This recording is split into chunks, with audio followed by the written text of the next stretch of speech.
خدا کی رحمت سے مایوس نہیں ہونا ہے، رحمت سے امید لگائے رکھنا ہے۔ گناہ ہوا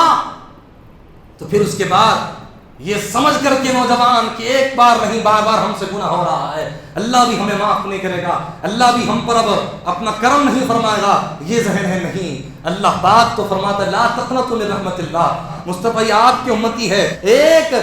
قدم اگر میری بارگاہ کی طرف بڑھاتا ہے 10 قدم میں بڑھاتا ہوں، جب چل کر آتا ہے تو میں دوڑ کر آتا ہوں۔ گناہگاروں پر میری کرم بڑی تیزی کے ساتھ ہوتی ہے، میرا رحم بڑی تیزی کے ساتھ گناہگاروں پر ہوتا ہے۔ پیغمبر خدا نے پوچھا اے اللہ جب نیک بندہ تجھے پکارتا ہے تو تیرا کیا جواب ہوتا ہے، اور جب گناہگار پکارتا ہے تو کیا جواب ہوتا ہے؟ فرمایا کہ بات دراصل یہ ہے کہ اے نبی سنو، جب نیک بندہ پکارتا ہے تو ایک بار کہتا ہوں لبیک بندے میں حاضر ہوں بتا، اور جب گناہگار پکارتا ہے تو 3 مرتبہ کہتا ہوں لبیک، 3 دفعہ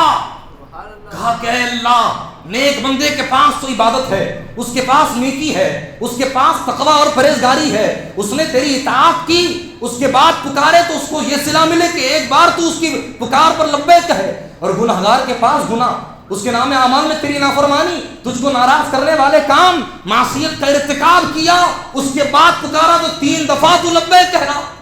مالک کیا حکمت ہے؟ فرمایا کہ سنو بات یہ ہے کہ جب نیک بندہ پکارتا ہے تو اس کو بھروسہ ہوتا ہے اپنے اعمال پر، اسے کانفیڈنس ہوتا ہے اپنی نیکیوں پر، اسے یقین ہوتا ہے کہ میرے پاس تو کچھ ہے۔ لیکن جب گناہگار پکارتا ہے تو اس کو صرف میرے کرم پر بھروسہ ہوتا ہے۔ جس کو صرف میرے کرم پر بھروسہ ہو، جس کو صرف میری عطا پر بھروسہ ہو، جس کو میری شان پر بھروسہ ہو، جب وہ پکارتا ہے تو 3 دفعہ کہتا ہوں بندے میں حاضر ہوں۔